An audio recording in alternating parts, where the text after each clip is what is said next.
అనిల్ రావిపూడి గారు ఇప్పుడు దాకా ఆయన తీసిన ప్రతి సినిమా హిట్. మామూలు హిట్ గాదు. అవును. సో, చెప్పి కొడతారు ఆయన హిట్. హ్మ్. కొడుతున్నానని చెప్పి కొడతారు. హ్మ్. ఈ సినిమా షూటింగ్‌లో ఉన్నప్పుడు గూడా చాలా నెగెటివ్ క్యాంపెయిన్ నడిచింది ఆయన మీద. హ్మ్. పర్టిక్యులర్‌గా ఆయన మీదే నడిచింది. దొరికేస్తాడు, దొరికేస్తాడు, దొరికేస్తాడు. ఇంత ప్రెషర్ ఉన్నప్పుడు ఆయన సెట్‌లో ఎంత కాన్ఫిడెంట్‌గా ఉండేవాడు? వీటిని ఎలా ఛాలెంజింగ్‌గా తీసుకున్నాడు? ఒక ఎక్స్‌పీరియన్స్ ఏమైనా ఉందా మీతో షేర్ చేసుకోండి? అందమైన అనుభవం అనే ఒక సినిమా ఉంది. If I'm not wrong. ఆ టైటిల్ కరెక్ట్ గుర్తురాట్లేదు. బట్ అందులో ఒక సీన్ చెప్తా మీకు ఇది ఎక్స్‌ప్లెయిన్ చేయడానికి. అందులో రజనీకాంత్ గారు one of the heroes. Kamal Haasan గారు, రజనీకాంత్ గారు. సో, ఆయన ఆ సినిమాలో అప్పటికే రజనీకాంత్ గారు ఫేమస్. ఏది ఇలా ఎగరేసి సిగరెట్ పట్టుకోవడం. స్టైల్. స్టైల్. ఆ సినిమాలో కూడా అదుంటుంది. ఆబ్వియస్‌గా అప్పుడు అది. అది పెడితే ఆ సినిమాలో వాళ్ళు చాలా స్ట్రగ్లింగ్ ఫేజ్‌లో ఉంటారు హీరో సార్. క్యారెక్టర్. సార్. వాళ్ళకి డబ్బులుండవు. చాలా ఇబ్బంది పడుతుంటారు. ఎవరైనా ఆపర్చునిటీస్ కోసం ఎదురు చూడటం. అలాగ ఓ పెద్ద మల్టీ మిలియనీర్‌ని కలుస్తారు కోటీశ్వరుడిని. ఫారెన్‌లో జరుగుతుంది ఇది ఈ సీన్. కలిస్తే సార్ ఆపర్చునిటీ కావాలి సార్. అంటే వాళ్ళకి ఆ రోజుల్లో ఉన్న పరిస్థితికి ఒక 10,000 దొరికితే చాలా ఎక్కువ. కరెక్ట్. అలాంటి పరిస్థితుల్లో ఏదైనా ఈయన ఒక పోనీ 5,000 ఇచ్చినా బావుండు అన్న పరిస్థితుల్లో అతను చూస్తాడు. రజనీకాంత్ ఆ సిగరెట్ స్టైల్. ఎగరేయటం. హ్మ్. ఇది కొంచెం యాడ్ చేసి చెప్తున్నాను. చెప్పండి. యాజ్ ఇట్ ఈజ్ కాదు. ఎందుకంటే ఆ సీన్ బాగా అర్థం అవ్వడం కోసం. సో, అతనేమంటాడంటే భలే స్టైల్‌గా ఎగరేస్తున్నావు అంటే ఈయన సార్ అదే నా స్టైల్ బాగా ఓకే. ఇది మళ్ళీ చేస్తావంట. సార్ ఆగాగాగు. ఒకసారి కాదు. 10 సార్లు చేయాలి. ఎన్ని సార్లేం చేస్తాను సార్? 100 సార్లేం చేస్తాను. అది చాలు. 10 సార్లు కంటిన్యూయస్‌గా చేసావనుకో, ఇందాక నువ్వు అడిగావు కదా డబ్బులు. అదే 10,000 10,000 కాదు గానీ, ఓ 10,00,000 ఇస్తానంటాడు. బా ఒక్కసారి నమ్మబుద్ధి కాదు. డబ్బులు తీసి పెడతాడు. ఇంకో 10,00,000 చేయండి. చూసి సార్ మీరు ఫ్రెండ్స్ కూడా, సార్ మీరు చాలా మంచోళ్ళు సార్. మా వాడు 1000 సార్లు అడిగినా చేస్తాడు సార్ మీరు. చేయమనవయ్యా. చేయండి. సరే సార్. ఒక కండిషను. నువ్వు గెలిస్తే 10,00,000 ఇస్తానన్నా. నువ్వు ఓడిపోతే అన్నా. సార్ మా దగ్గర అంత డబ్బులు అడగట్లా. నాకు నీ చిటికెన వేలు కోసిస్తావా అని అడుగుతాడు. ఆ! ఏంటిది అన్నా. చిటికెన వేలు కోసిచ్చాను. సార్ అది ఇది అనేటప్పటికి ఫ్రెండ్స్‌కి గాని, హీరోకి గాని ఏం అడుగుతున్నారు? నేను ఎందుకు ఇస్తాను సార్? నేనే గెలుస్తాను అన్నట్టు. ఇక్కడి నుంచి స్టార్ట్ అవుద్దండి. 1, 2, 3, 4, 5, 6, 7 ఇక్కడి నుంచండి తెలియకుండా ఇంకొక 3 చేస్తే 10 అయిపోద్ది కదా అన్న దాంట్లో ఓడిపోతే నా చిటికెన వేలు పోద్ది అన్నది అక్కడ పాయింట్. హ్మ్. సో 8కి వస్తదండి. ఆల్మోస్ట్ 6 దగ్గర నుంచి టెన్షన్ పీక్స్‌లోకెళ్తది. అలా జస్ట్ ఆ మిస్సే అంటే పోయేది ఇక్కడ జస్ట్ ఏదో మామూలుగా అడిగితే 100 సార్లు చేయొచ్చు. చిటికెన వేలు ఇచ్చేయడం ఏంటి? ఒకటి. అవును. పోతే ఏం లాసు? వస్తే ఏం ప్రాఫిట్? హ్మ్. అప్పుడు ఇంకొక సిగరెట్. అలాగే 7 దాకా వస్తదండి. 8కొచ్చేటప్పటికి చెమటలు పడుతుంటాయి ఒక్కొక్కడికి. ఫ్రెండ్స్‌కి గాని, హీరోకి గాని. రజనీకాంత్‌కి.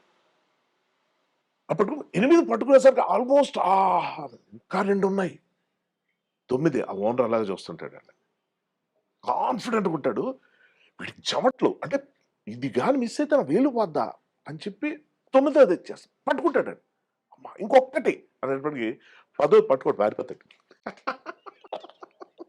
మీరు చెప్తుంటే వాళ్ళకి కాదు నాకు పడుతున్నాయి చెమటలు. మీరు అనిల్ రావిపూడి అంటున్నారు. అవును. రాజమౌళి దగ్గర కూడా చూసాను సార్. హ్మ్. రాజమౌళి గారు కూడా ఏ సినిమా తీసినా రగ్బీ అంటరా ఎవడికి తెలుస్తది. డిజాస్టర్ అవుద్ది సినిమా. అవును అన్నారు. ఏది రిలీజ్ అయిన తర్వాత కూడా ఆడదు. ఏదో రాజమౌళి ఏదో హడావుడి మీద ఏం లేదు ఏమి లేదురా రగ్బీ. నేను నిజం అనుకునేవాడిని. చూస్తే నచ్చేది మూవీ.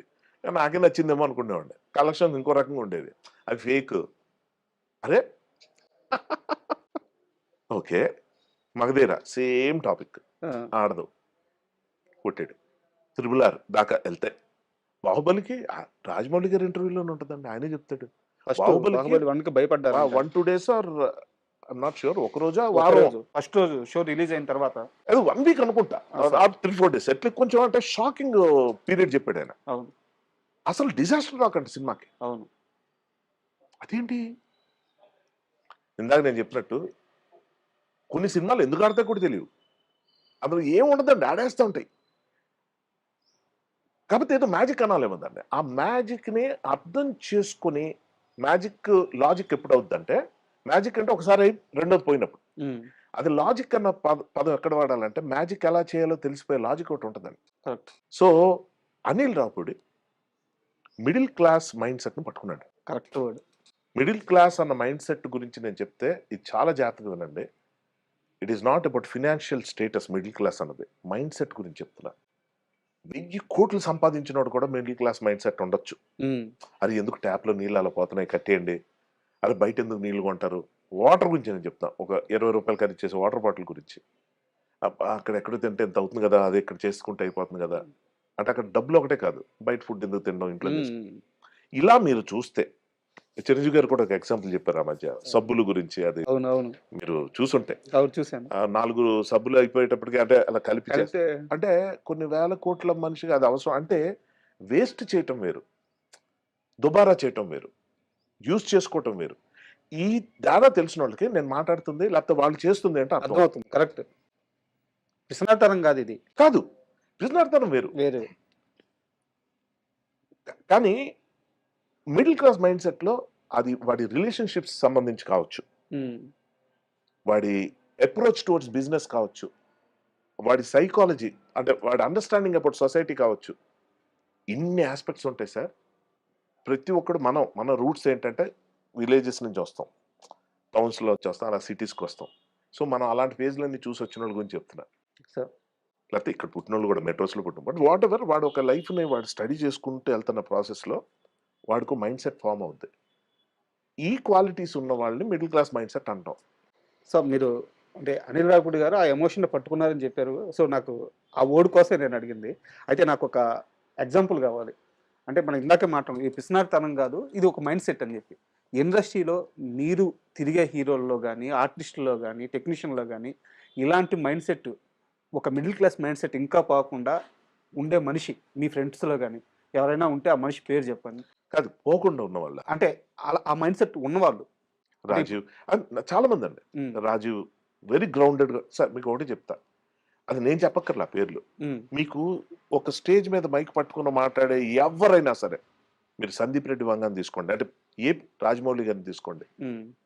అలా చెప్పుకుంటూ పోతే అదే చాలా మంది ఉన్నారండి. కొంతమందికి మనకి ఎలాగంటే వాళ్ళకి వాళ్ళ యాటిట్యూడ్, వాళ్ళ పర్స్పెక్టివ్ దానివల్ల అర్థం కాకపోవచ్చు. తెలిసిపోతాయి. హ్మ్. కాదు చాలా ఈజీగా తెలిసిపోతాయి. వాళ్ళకి ఎలాగుంటుందంటే ఒక రకమైన మదం, ఒక రకమైన గర్వం. అది తెలిసిపోతుందండి. మేము కారణ జన్ములం, ఇక్కడ మేము ఇలాగ పుట్టడం చాలా గొప్ప విషయం అని మాట్లాడేవాళ్ళు చాలా మంది ఉంటారు. అది వేరు. హ్మ్. మంచితనం ఫేక్ చేసేవాళ్ళు కూడా ఉంటారండి. చాలా ఇంపార్టెంట్ పాయింట్. ఓకే. మంచితనం ఫేక్ చేసేవాళ్ళు ప్రేక్షక దేవుళ్ళు లేకపోతే మేము లేము. ఈ డైలాగులు ఎవరైనా చెప్పొచ్చు. కానీ నిజంగా ప్రేక్షక దేవుళ్ళ కోసం ఎవరేం చేస్తున్నారు ఇస్ ద క్వెషన్. సో మీరు చెప్తే నా ఫ్రెండ్ సర్కిల్‌లో నేను చూసిన వాళ్ళలో అంటే నేను ప్రతి ఇంటర్వ్యూలో ఈ మధ్య ఫ్రీ పబ్లిసిటీ ఇస్తున్నాను రాజీవ్‌కి. నేనిచ్చే పబ్లిసిటీతో పనే ఉంది గానీ, మా మా బ్యాచ్‌లో సూపర్ స్టార్, మెగాస్టార్, హ్మ్. Lovely person. అంటే చాలా గ్రౌండెడ్‌గా ఉండేవాళ్ళని మీరు గుర్తుపట్టేయచ్చు సార్. నేను చెప్పక్కర్లా. చాలా మందున్నారు. హీరోస్‌లో చూసుకుంటే 'నితిన్' గాని, 'విజయ్ దేవరకొండ', 'నాని' గారు హ్మ్. హ్మ్.